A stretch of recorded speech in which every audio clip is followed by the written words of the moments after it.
we're back in the Drylands after a while now, and here we're taking down this old restaurant that doesn't really feel up to date with what I can do now, and I think we'll figure something better out, and instead we're making room for our new Peccaries.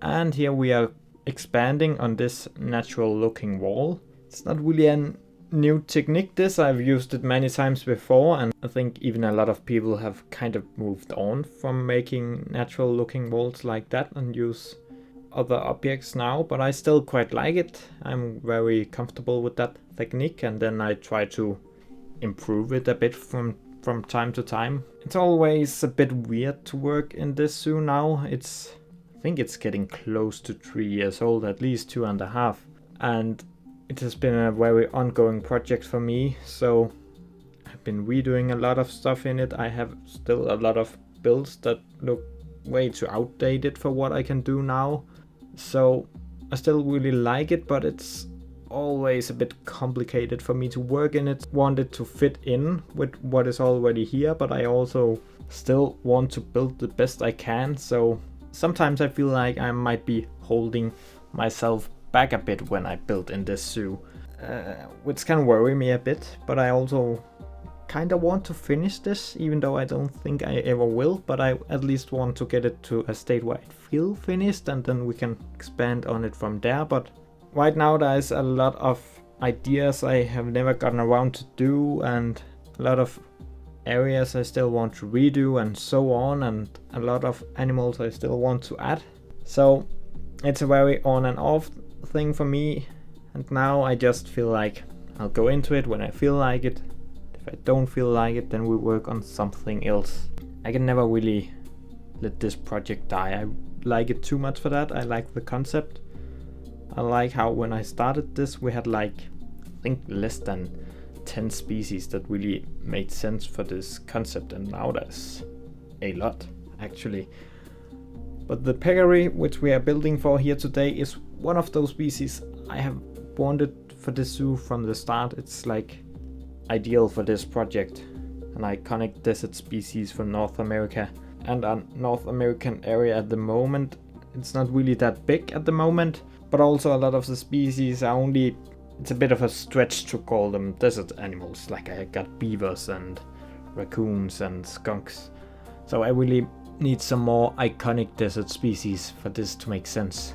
Here I'm working on a moat. It's a bit inspired by mostly some German zoos. I believe I got a picture here I can put up for Peccaries in Wuppertal in Germany, which of course is a temperate area, so it's quite different feel. And now I'm taking a bit of this idea and then trying to make it more desert-like and a bit more fitting to this biome, so it's far from the same, but you can sense where the inspiration is coming from, I believe. What is important when you build for animals like peccaries and swines and so on is you can't really expect a lot of plants to survive in their area. They will dig in the ground and destroy everything. There are exceptions, of course. You can find some example of some more green enclosures, but usually it's just a lot of dirt or mud or whatever. I put a lot of energy into making the surroundings green to have the habitat itself be quite empty, which is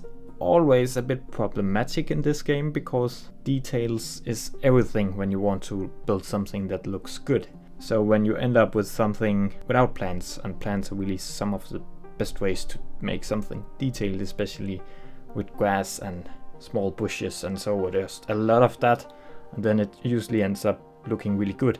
But if you then want to make it realistic and don't have a lot of that in an enclosure for an animal like this, then it starts to look like you have been a bit lazy with your build, or you just didn't get around to detail it really. So that's such a hard balance. So I always try to put a lot of green around it. That kind of compensates for not having a lot of green inside of the habitat. And then we have to figure out how to decorate it in another way. So it's often ends up with a lot of small stones. I sometimes use some dried out bushes. You'll see that too here.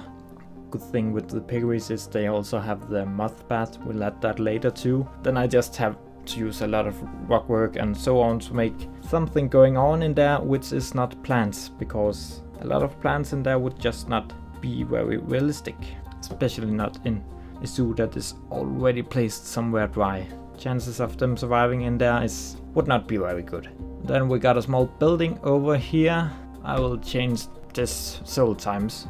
Some of it I cut out, but I think you'll see most of it. Again, this is like the old style of the zoo, kind of, with these red bricks, and I still have some of that in the zoo. So I also still want to continue with it sometimes, but it's not really a style I will go for today. So I end up changing it here later, and I might just adjust more of it. I want to keep some of it because there's some kind of history connected, because that's what I started out with. So I also don't want to take away everything that make this zoo feel like this zoo. But I also want to build in a way that is more up to my current skill level. I didn't really cut out a lot of stuff in this video, but we are going a bit back and forth sometimes with some stuff. But I think I kept in most work. I don't use a whole lot of like new techniques. It's quite standard build for me, this. I like how it turned out. And I also noticed that I think it was the day after I built this already the day, at least most of it, already the day when we got the Peccaries. So I felt just very inspired to put them in the Drylands straight ahead, then put everything else I was working on a pause. The day after I built this, they posted this competition thing they have going on the social medias, I believe. So I might as well try and enter this now that I have this enclosure ready anyway. I would like some Planet Zoo merch. I've never gotten anything. We can see if we could win that maybe.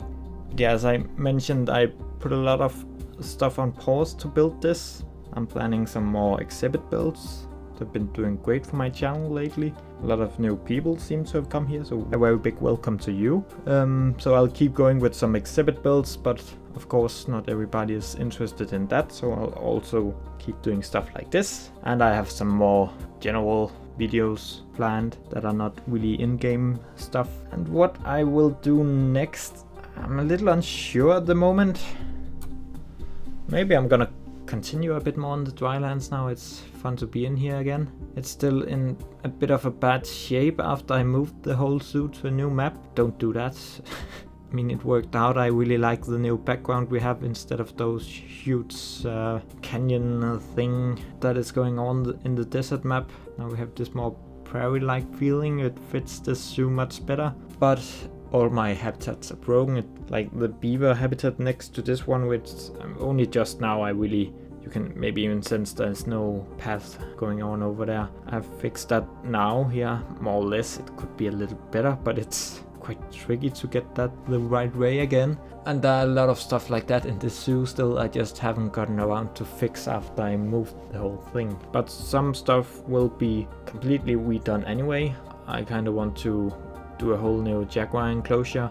More tells the story about the small population of jaguars in the North American desert. I'm just not a big fan of what I made back then. Now I could do better, I feel. Overall, I would especially like to just finish up this North American area. It feels more complete now that we have an iconic animal like the peccary for this concept. See, now I'm adding the mud baths or whatever to call these. I use some path underneath them because then the terrain will not go all weird, as you might know it tends to do with when you use enrichment. I think it's just Goran or someone who have a tutorial for that. There might be more out there, I don't know. But yeah, it's a pretty simple trick, not something I came up with. And yeah, I keep adding this rocks and stuff all the time to reach a level where it looks good, because as you can see right now it feels very empty because we don't have any plants in here, but in the end I got it to work. So lately I've been thinking a bit about maybe starting up something new, like a new zoo, or even considering if I should try franchise. Just make a small project, because I know I don't want to play franchise in the long run, but just to see if we could get something fun out of it. I'm thinking about making like an alligator farm or something kinda silly that will mostly focus on one species, but we can add a few others. Goof around with it, see how bad it goes maybe.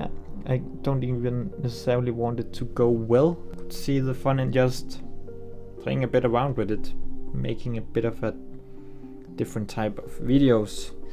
Maybe I'll play around with that one day, but I really don't know if I'll end up having fun with it. But at the moment I'm not really sure which project to dive the most into. I kind of feel like I need a break from Canopy Gardens. We've been doing quite a lot there lately, but now I'm also a little filled up with that theme for a bit. But maybe I'll just go back to the Drylands and see if I can adjust some more stuff in this zoo. But also that I'm not entirely sure if I'll keep feeling motivated to for that long. So maybe I should just try maybe just a new sandbox zoo. You're welcome to come up with ideas, and otherwise I might just do some small side projects like small exhibit builds. I was even thinking about doing some kind of a reptile focused zoo. That was kind of the plan with Canopy Gardens to begin with, but it became much more just about Australia and Asia and so on. So we'll see, maybe I'll stick to the Drylands for a bit, and maybe I'll just go very much back and forth. I think that's how it's gonna be. I'm also not sure how much time I'll have here for the rest of the year to make videos. Now I had a few very good weeks lately, been putting out a lot of content, a good amount compared to how much I usually put out. Now it's probably gonna go a bit more slow again. I hope I can have something out every week, but we'll see how it goes. So now I'm moving in some jasper trees, which I also used in the pronghorns. So they are like protected by some rocks, so we don't have the peccaries destroying them. And I think soon I will move the animals in here, so it won't take long before you see them starting to show up in here, I believe. I'm not entirely sure when that happens, but this build really came very natural to me when I first got it going. I really like to medium-sized ungulates, usually fairly easy to build for. The only problem is the whole planting thing. It's not something I need to do a lot of research for or anything. I've seen lots of hoofstock ungulate, those kind of enclosures in real life. Sometimes the indoor facilities can be a bit tricky. In this zoo it's not a huge problem because most of the species are adjusted to this biome, so they wouldn't really need that much indoor area. They will usually just need some shelter. Most species in the zoo should be able to stay out for the whole year, so some species there'll be something for safety or whatever, and you need the indoor space for that reason, but other species you can do well with just a shelter. Actually, and that's first now I'm thinking about that, unsure if you can enter safely with peccaries. I mean, if you go into like a wild boar or warthogs or something, that can be dangerous. I'm a little unsure how it is with peccaries. I might need to check up on that actually, because I didn't really make any way to like separate them from this enclosure. I might need to consider that. I could make a small pen up here. Maybe I'll have done that before I show off the whole build, maybe I will not. I will let you know. I haven't recorded like the showcase in the end yet. I'll take a look, but I think we can make like a small pen or something up here for them to be separated into. And here I'm making like a small edge to this concrete area under the shelter, so that's something that can hold back the hay a bit. If you don't have this border here, then it will easier get into the whole area. Then I'm using these rocks again here, now just as a way to give the ground a bit more detail, so it looks like something man-made that has been partly covered by sand and stone and so on. Now you can see the peccaries are coming in, but I really like how it looks. It looks both natural and man-made at the same time, if that makes sense.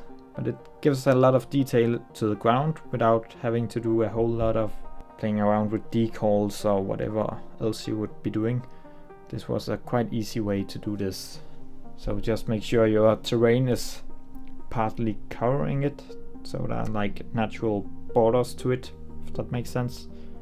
Did add a bit more of detail after I stopped recording, but not really a whole lot. I think I managed to really do most on camera today. It's quite rare for me. I tend to end up doing a lot off camera, so I hope you can get a bit more out of it. Now we got this fence here. That's actually the last thing I'm doing here on camera. Now it's just minor details off camera. Maybe I'll add a separation pen. You'll have to wait and see.